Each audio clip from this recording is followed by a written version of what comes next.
Quanto rende R$ 10.000 aplicados em Banco do Brasil, Bradesco e Magazine Luiza? É isso que a gente vai ver no vídeo de hoje.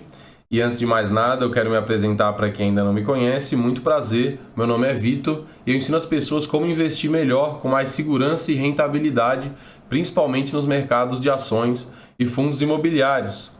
E eu quero dizer também, na verdade, avisar que o cálculo feito aqui para esse vídeo foi com base nos dividendos pagos nos últimos 12 meses. Na verdade, esse é o único cálculo possível, mas que eu me sinto obrigado a avisar que os dividendos pagos nos últimos 12 meses tendem a não ser os mesmos dos próximos 12 meses, porque as empresas variam o pagamento de dividendos conforme o ambiente de negócios. Se o negócio está bom, mais caixa entrando, a tendência é aumentar o pagamento de dividendos e o contrário também é verdadeiro, Se o ambiente está ruim, a tendência é ter menos fluxo de caixa e, consequentemente, menos dividendos para os acionistas, que somos nós, beleza? Então, sem mais delongas, vamos ver quanto rendeu aí nos últimos 12 meses, 10.000 aplicados em BB, Bradesco e Magazine Luiza. Beleza, estamos aqui já com os proventos pagos pelo Banco do Brasil nos últimos 12 meses, tá? Eu não estiquei muito aqui para baixo, mas tiveram outros dividendos pagos. Mas o importante aqui não é esse valor, e sim o dividend yield. Sempre foquem, quando se fala em investimentos, no proporcional, beleza? No relativo. Não adianta nada pagar um valor alto aqui absoluto se o valor da cota também é alto, beleza?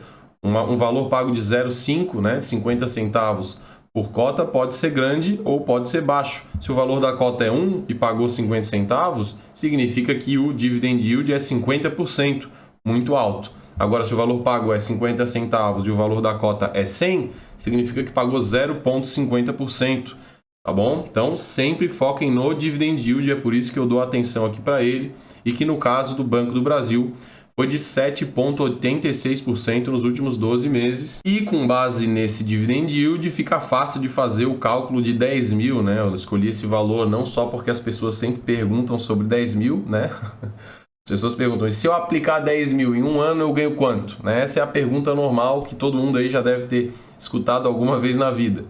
Mas como o dividend yield é uma porcentagem de 10 mil, fica muito fácil de fazer o cálculo. No caso aqui, o Banco do Brasil pagou em dividendos nos últimos 12 meses R$ 786. Então a renda obtida desses 10 mil seria isso, beleza? Mas a gente não pode esquecer nunca que no mercado de renda variável existe também a valorização ou desvalorização da cota. E no caso do Banco do Brasil, teve uma desvalorização nos últimos 12 meses de 18,22%. Então, no final das contas, mesmo com essa renda obtida através dos dividendos, tu ia ter perdido dinheiro caso tivesse investido no Banco do Brasil, tá? E não tem nada de errado com isso, não é porque deu prejuízo nos últimos 12 meses que o Banco do Brasil seja uma má empresa, tá? É normal na renda variável, a cotação varia para cima e para baixo, tá? E até hoje não descobriram nenhuma ação que só varia para cima. Se alguém descobrir, eu peço por favor que deixe nos comentários aqui do vídeo. Eu vou investir todo o meu dinheiro nessa empresa aí que só valoriza para cima, beleza? E para complementar um pouco aqui também, dar um conhecimento um pouco mais aprofundado dessa empresa que eu trouxe para vocês, eu vou falar sobre os indicadores fundamentalistas. Para quem não sabe, a análise fundamentalista é a análise que foi ensinada pelos grandes investidores, é a análise que faz sentido na bolsa, porque no longo prazo a cotação tende a seguir o lucro, tá? Então, uma empresa que dá bons resultados, que é bem gerida, provavelmente no longo prazo vai ter uma valorização da cota e não uma desvalorização. Lembrando que longo prazo não é um ano, não é 2 anos. Quem está na bolsa é com prazo maior, é longo prazo, tá? 5 anos para cima no mínimo, eu diria. E no caso aqui do Banco do Brasil, o valor de mercado dele é 82 bilhões. O patrimônio líquido é 136 bilhões, o que já indica que a empresa está sendo negociada por um valor abaixo do seu patrimônio, tá? O que pode ser interessante, indica uma oportunidade, isso normalmente, um desconto, e que o resultado da empresa nos últimos 12 meses foi bem saudável, 17 bilhões de lucro, tá? o que leva aos indicadores fundamentalistas aqui de baixo, um preço por lucro de 4,75, um preço por valor patrimonial de 0,60, ou seja, para cada R$1 de patrimônio líquido que a empresa tem, tá? Patrimônio líquido sendo ativos menos passivos, a empresa está sendo vendida por apenas 60 centavos. É isso que esse cara aqui chamava de pechinchas, tá? Ou seja, comprar uma empresa por uma fração do que ela realmente vale, associando justamente esse valor ao patrimônio líquido, né? Que é o que sobra dos ativos depois que descontam todas as obrigações da empresa. Também não é o objetivo aqui, né, falar sobre isso, mas de forma resumida, ativo é aquilo que a empresa tem de direitos e de bens, e passivo é o que a empresa tem de obrigação, tá? A empresa rica é aquela empresa que tem mais bens e direitos do que obrigações, da mesma forma como pessoas, né? Tem uma casa, um carro, não adianta nada ter uma casa e um carro super bons, se no final das contas tu tem um passivo também gigantesco, tá? Que acaba às vezes subindo cada vez mais por causa das taxas de juros, né? Dos empréstimos, e às vezes podem até vir a tomar essa tua casa, esse teu carro. Então a gente quer sempre escolher empresas que tenham um patrimônio líquido positivo para investir, beleza? A tendência é que essas empresas vão dar um resultado melhor do que as empresas que dão resultados ruins e têm patrimônio líquido cada vez menor ou negativos, como também existe na nossa bolsa. E no caso aqui, o retorno sobre patrimônio líquido do Banco do Brasil está em 12,7%. Isso indica que para cada R$1 de patrimônio, a empresa consegue dar 12 centavos, 7, sei lá o que centavos de lucro, beleza? É um indicador de eficiência. Quanto maior é o retorno sobre patrimônio líquido, mais eficiente a empresa é em fazer girar aquele patrimônio e dar lucro aos seus acionistas. A próxima empresa também é um banco, no caso aqui é o Bradesco, e vocês podem ver aqui também, e eles pagam dividendos aqui quase que todo mês. Essa é uma tendência mais moderna agora dos bancos, que eles estão fazendo isso justamente para atrair os investidores interessados em dividendos, em renda mensal. Tá? Eu não sei ainda se isso vai dar certo ou não, tá? No final das contas eu acredito mesmo em resultado, principalmente para ações. Para quem quer renda mensal, tem outros vídeos aqui no canal falando sobre fundos imobiliários. Esse sim, né? A classe de ativo de fundos imobiliários é a ideal para quem quer renda mensal, para quem já depende da renda. Tá? O mercado de ações é para longuíssimo prazo, a rentabilidade tende a ser maior, para quem sabe o que está fazendo, logicamente, mas os pagamentos de dividendos das ações normalmente não são todo mês, ou seja, não é ideal para quem quer viver de renda, né? Para quem já está dependendo dessa renda, porque não adianta nada tu receber 5% em um mês, depois ficar um tempão sem receber, isso vai acabar dando problema de fluxo de caixa, e às vezes vai ter que pegar uma dívida para suprir esse problema, ou vai ter que sacar o dinheiro, tá? De ações e de fundos imobiliários, o que não é interessante, porque a gente quer sempre deixar ele lá e usufruir da renda dele. E com base no dividend yield aqui do Bradesco, que é 5,18%, né, com base no que foi pago nos últimos 12 meses, a renda obtida nos últimos 12 meses foi de R$ 518 para quem investiu 10 mil, beleza? E a valorização da cotação também foi negativa nesse caso, então por mais que tivesse recebido os dividendos na conta, no final desses 12 meses, o dinheiro final, o capital total, teria sido reduzido, tá? Porque a valorização da cota foi negativa e foi negativa maior do que o dividend yield. Se o dividend yield fosse 5,18 e a desvalorização na cota fosse por ali também, ia ficar no 0 a 0, beleza? É assim que se interpreta, porque os dividendos eles são plus na valorização, tá? Digamos que uma empresa tenha pago 5% em dividendos e valorizado 10%. O retorno total desse investimento foi de 15%, 5 dos dividendos mais 10 da valorização da cota. E agora vamos falar aqui dos dados do Bradesco e dos indicadores fundamentalistas que derivam desses dados. O Bradesco, que é um banco um pouco maior que o Banco do Brasil, né? Na verdade bem maior, mais do que o dobro de valor de mercado, tem 192 bilhões de valor de mercado, um patrimônio líquido de 147 bilhões e um lucro nos últimos 12 meses de 24 bilhões, tá? O que nos leva aos indicadores fundamentalistas de preço por lucro de 7,94, o PVP, que é o preço por valor patrimonial, de 1,3, tá? A gente pode ver que ele está sendo precificado sem desconto, ao contrário do Banco do Brasil, que para cada R$1 de patrimônio líquido, tu precisa pagar 0,60, né, ou 60 centavos de real para se tornar sócio. No caso aqui do Bradesco, também pelo fato dele ser um banco privado, né? O mercado sempre tem esse preconceito contra as empresas públicas, ele está um pouco mais caro nesse aspecto.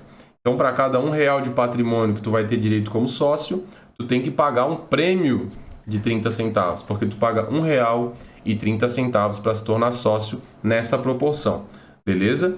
E o retorno sobre o patrimônio líquido é um pouco maior, a empresa é um pouco mais eficiente que o Banco do Brasil, 16,4% de ROE. E para quem chegou até aqui no vídeo, eu quero pedir gentilmente para deixar o like aqui embaixo no vídeo, tá? Caso tenha se interessado também pela filosofia aqui do canal, né, de investimento com foco em valor, visão de sócio, foco no longo prazo, já aproveita também e clica ali no botão de inscrição, se inscreve no canal aí, acompanha. Eu estou sempre preparando novos conteúdos e ensinando todo mundo que está junto de mim como investir com mais segurança e mais rentabilidade na bolsa. E a próxima empresa aqui do vídeo é a Magazine Luiza, que tem um vídeo aqui no canal especificamente para analisar ela, onde eu mostro mais dados sobre lucro, sobre evolução de receitas e tal, e explico por que eu não gosto dela. Inclusive, ela é uma das empresas que foi usada como mau exemplo no meu livro, esse livro aqui, tá?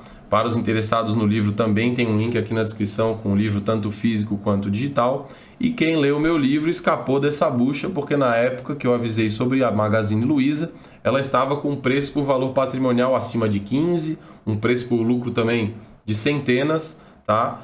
Mas hoje em dia ela já caiu 75%, então ela deu uma ajeitada, apesar de eu ainda achar que Magazine Luiza é um mau investimento, tá?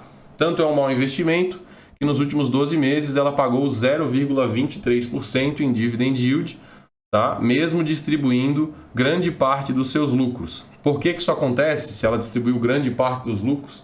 É simplesmente porque ela está sendo vendida por muito caro quando comparado aos lucros. Então não adianta ela distribuir todo o lucro. Se o lucro dela é uma proporção muito pequena do valor de mercado, pode distribuir tudo e mesmo assim o dividend yield vai ficar pequeno, como é o caso aqui da Magazine Luiza. E com base nesse dividend yield de 0,23%, a gente tem aqui que a Magazine Luiza, quem investiu R$10 mil nos últimos 12 meses, teve uma renda obtida de R$23.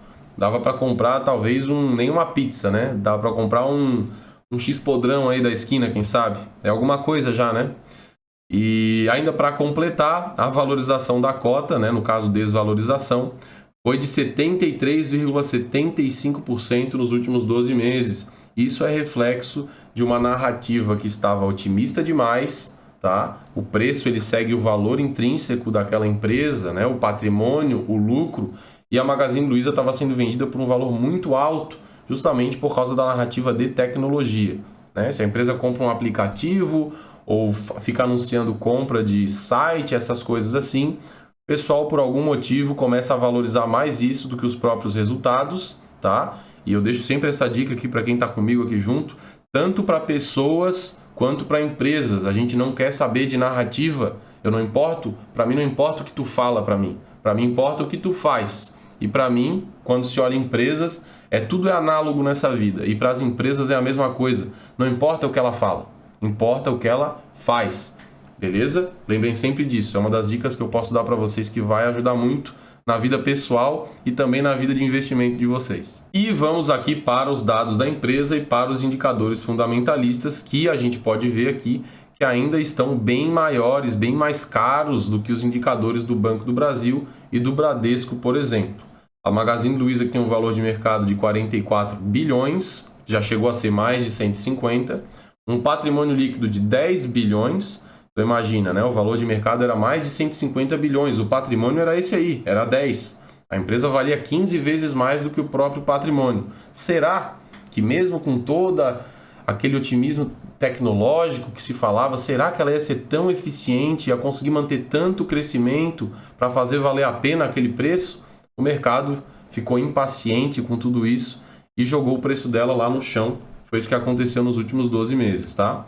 O lucro líquido de 0,7 bilhões, então era uma empresa que tinha um lucro de menos de 1 bilhão e valia 150 bilhões, tá? Quem tem interesse em Magazine Luiza, não deixa de assistir o vídeo que eu botei aqui antes, tá? Ficou bem legal. E quem tem interesse realmente em aprender a investir com mais segurança, né? Ver como são formados esses indicadores fundamentalistas, dá uma olhadinha no livro aqui na descrição desse vídeo, tá? E os indicadores fundamentalistas que foram formados com base nesses dados aqui de cima são o preço por lucro de 62,2 e no caso aqui do preço por valor patrimonial a gente pode ver o prêmio que estão pagando ainda pela Magazine Luiza, apesar de ela ter caído tanto, né? O PVP antes era 15, mas ainda está alto, tá? A gente viu agora o Banco do Brasil, por exemplo, com esse indicador em 0,6, o Bradesco em 1,3.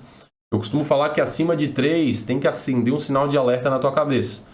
Tá? E aí só se tu conseguir justificar muito bem por que a empresa vai crescer tanto ou ela vai ser tão eficiente em gerar lucro sobre esse patrimônio, sobre esse valor patrimonial, aí tu pode investir em uma empresa com um PVP acima de 3. Caso não, eu botaria um pé atrás aí e evitaria ter muitas empresas desse tipo na carteira, beleza? E o retorno sobre o patrimônio líquido da Magazine Luiza é horrível também, afinal de contas é um setor com margens apertadas, tá? Eu acredito que no Brasil, ainda por cima, é um setor ainda mais difícil. Acho que no Brasil todo mundo é mais sensível a preço. Ninguém quer saber se vai chegar hoje ou amanhã, né? Que é uma das narrativas da Magazine Luiza. A gente quer saber mesmo quanto que é o preço. O pessoal, na verdade, não vai nem no site da Magalu, né? O pessoal vai no Buscapé ou então bota no Google menor preço lá e compra do que tiver o menor preço e que for confiável. No meu caso é assim. Eu não quero saber se vai chegar um dia ou dois, eu quero pagar mais barato, porque o resto eu vou lá e compro tudo e invisto tudo na bolsa. Beleza? Então a empresa tem um retorno sobre patrimônio líquido aí bem baixo de 6,6% por causa de um setor altamente competitivo. E para quem chegou até aqui, eu tenho um convite especial, que é o lugar onde eu realmente dou o meu melhor conteúdo, tá? Uma série de 3 aulas gratuitas onde eu falo sobre como escolher as melhores empresas da bolsa, como escolher os melhores fundos imobiliários. Eu entrego os meus rankings pessoais de ações e FIIs nesse evento, para quem está junto desse evento. E também a inscrição é gratuita, pode ser feita na descrição desse vídeo. Beleza? Para os interessados aí que estão às vezes me perguntando aí sobre curso e tal, é no final dessa semana que eu abro a oportunidade. Mas eu falo sobre isso só no final da terceira aula, beleza? Primeiro se inscreve, já é um curso isso aqui, na verdade, é um curso que eu já paguei mais do que R$1.000, já fiz 2 cursos de mais de R$1.000 que não entregavam tanto conteúdo como eu entrego aqui com tanta independência também, né? Já que eu fiz os cursos em corretoras na época e foi horrível, rasguei dinheiro. Mas eu estou fazendo o que eu posso aqui para educar financeiramente a galera, então não perde, beleza? Aproveita, se inscreve, participa do aquecimento, lá no Instagram também rola um monte de conteúdo, me segue lá, o link também está na descrição do vídeo e a gente se vê por aí. Até a próxima!